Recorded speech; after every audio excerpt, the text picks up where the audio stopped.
Welcome back to Chow Time Pods. Your host, Red. I got visited from DestroReborn. I'm 42 years old. I'm perimenopausal. I don't need no man. That's not a good start, but keep going. am twice separated from the fathers of my children. I'm a late in life lesbian. What I try.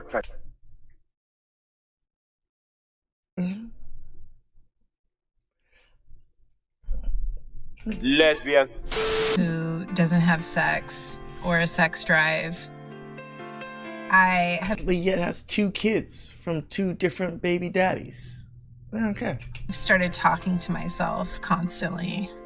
I live my life completely alone. I have no friends. I can smell the failure. Probably by choice. The choice. Like 80% choice.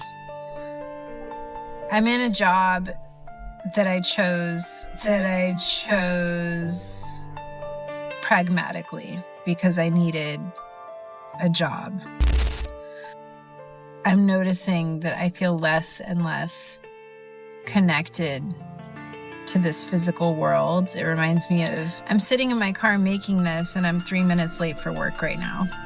It's like I don't exist. It's like I'm disappearing. Working in a factory and understanding that that kind of work strips you of your humanity and leaves you with... What? Working in a factory strips you of humanity? It's not the end-all be-all for women? no energy to even think at the end of the day. Okay, I better go into work. Bye.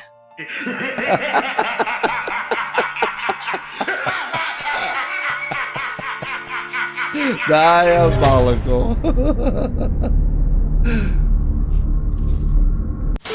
Once again, I come before you to spread the glorious news. Yes, the sisterhood has to hold another heavy L.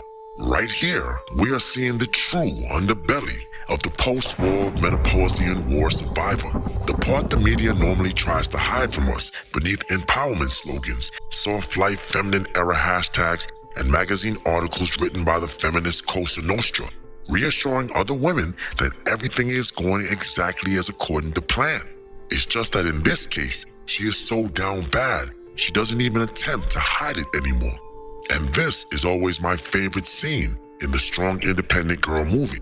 The scene where she finally gives up the sacred ritual of lying to herself and begins accepting her slow approaching fate.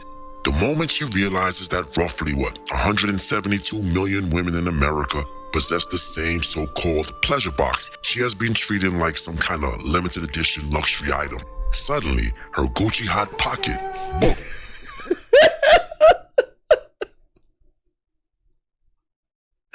Gucci Hot Pocket. From Soho, starts looking like it came from one of those Chinese shops on Canal Street. It comes from China. The Chinese knockoff. And trust me, like a young Michael Jackson, I will always be there, holding $40 in my hand, YKK zipper fully pulled down, with a new dream to sell her.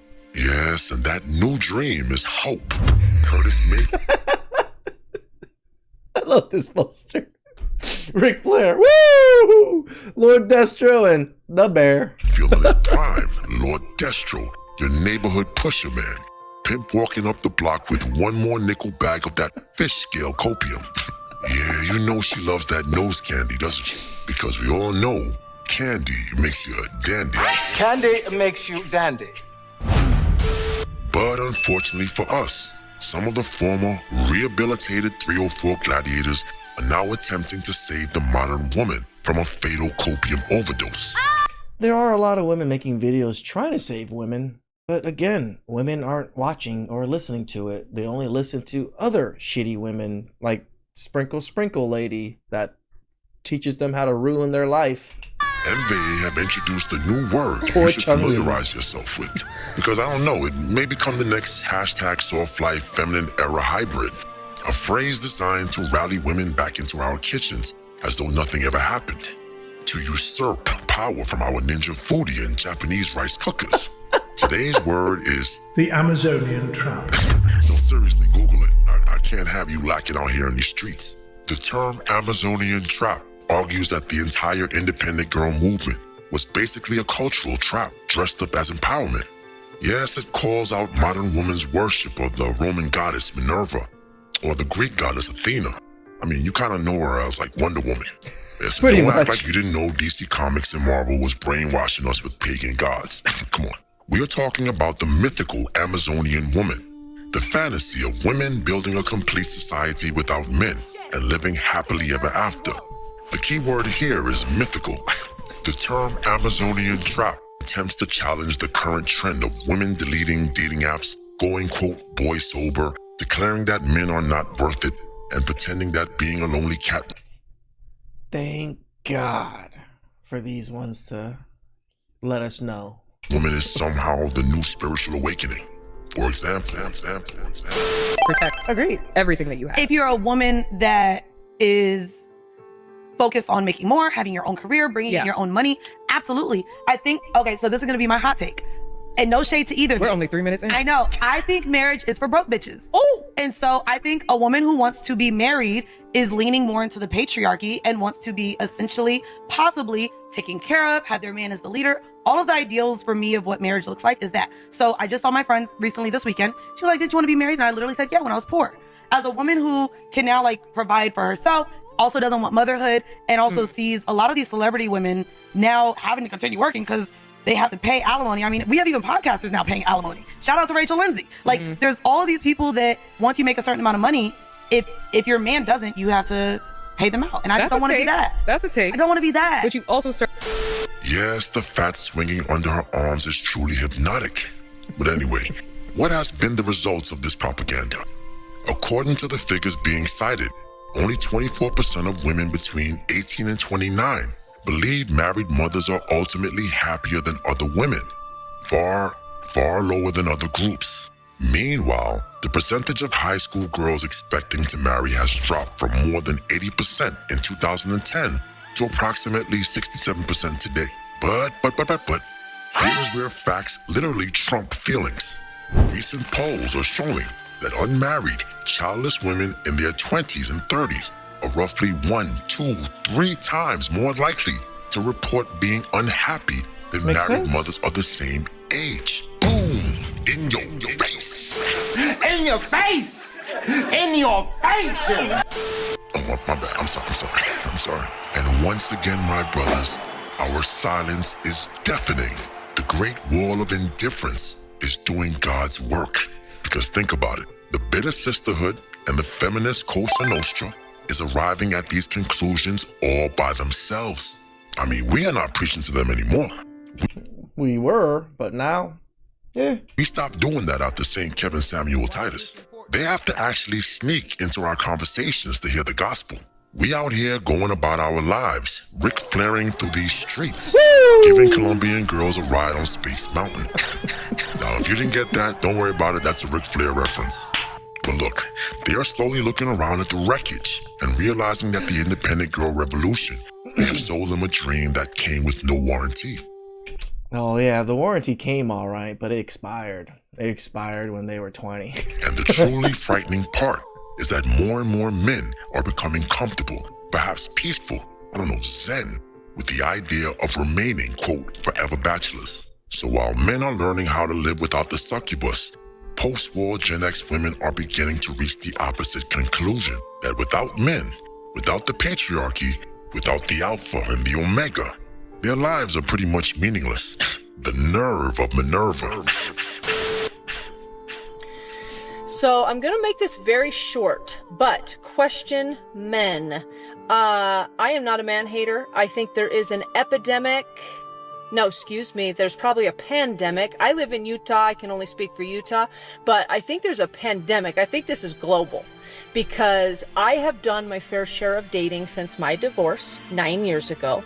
And one thing that is just common with me and with tons of women, either my age or people I know, it's not really an age stigma, but we have, established ourselves enough that we know what we want, right? We Okay. can live without you guys, essentially, but I don't want to. I want to be married again.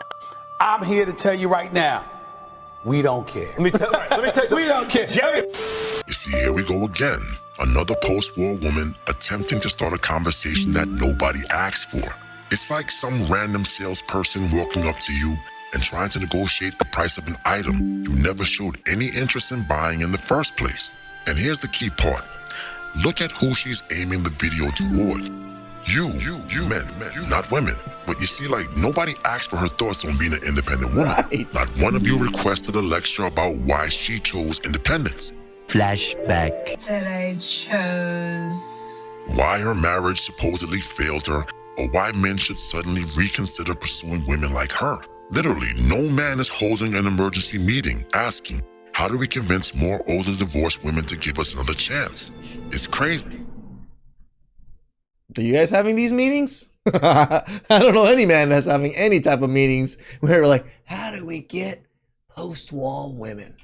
Because we have gone from men need to stay out of women's business to let me womansplain to you why you should approach me, pursue me, and prove that marriage still matters. And I promise you, this was not happening 10 years ago.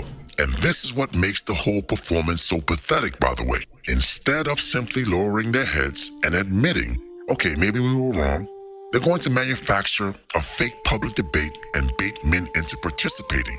Because the moment men respond, they can pretend that men still desperately want marriage. They can create the illusion that there is still some grand negotiation happening.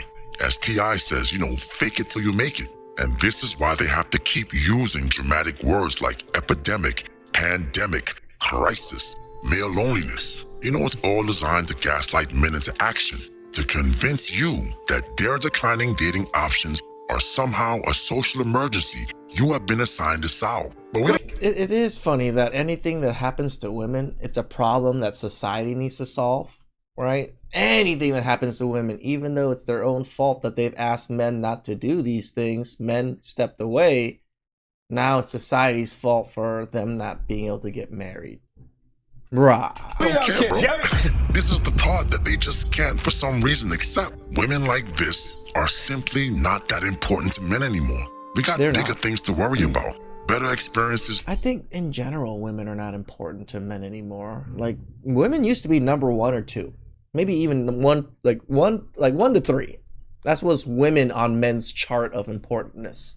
Now women are falling to the wayside of maybe number 10, right? Men want nice cars, want nice houses, they want nice lifestyle, they want good money, they want nice families, as in like their family being taken care of before they even want a woman. To explore. Life is just more important than a 30 or 40-something-year-old divorced leftover. She really thinks that she's starting a conversation. What she's not realizing is that most men already left the room, or in some cases, the country. I know what I want. I want a It doesn't matter how you feel. I want a committed relationship with somebody that actually gives a shit if I make it home okay and that I'm taken care of. I like the good mornings. I like being checked on, right? So just because I have success with 3 businesses does not mean in any way that I am not wanting a long-term committed relationship that leads to marriage.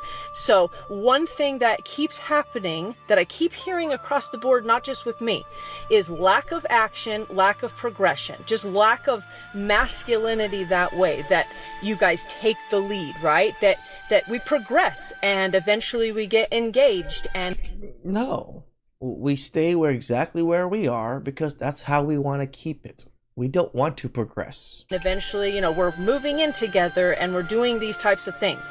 I am not somebody that wants stagnant energy. I will never live in that. Not in the business world, personal world, romantic world. No way. I will never do it. Stop the cap. But I'm curious, men, why... You've been this old now and you're still single, so I think you entertained it quite a bit, lady. Is this so hard? The last guy I dated, the more I said, I want progression and action, I felt like I was nagging, and I felt like he was backing away the more that I brought this conversation up. So, please help. The man was back away, not to date. Disco lady. Us women understand, because at this age, we don't want to be alone. We just are alone because we have You chose standards and we want to make sure that our needs are met, and we're not willing to settle. There is a huge difference. We are not hashtag independent on purpose. We want to be taken care of just like every other woman. We want to step out of our masculine provider energy and feel like a lady. So please help us understand what is going on with the dating world in this regard. He ain't lying. But wait a minute. You didn't smash the bell and press the like button. Blasphemy. No, I love it. The reach back is awesome. All these women coming online, just asking all these questions. Genuine. Guys, where are you guys? Why don't you guys show up anymore? Why aren't you guys putting in the effort? Because you aren't worth it. Have you ever thought that? Men put in effort when they see value. Have you provided value? I think not. Please like, subscribe, comment down below. I really appreciate that. And catch you guys next time. Ciao.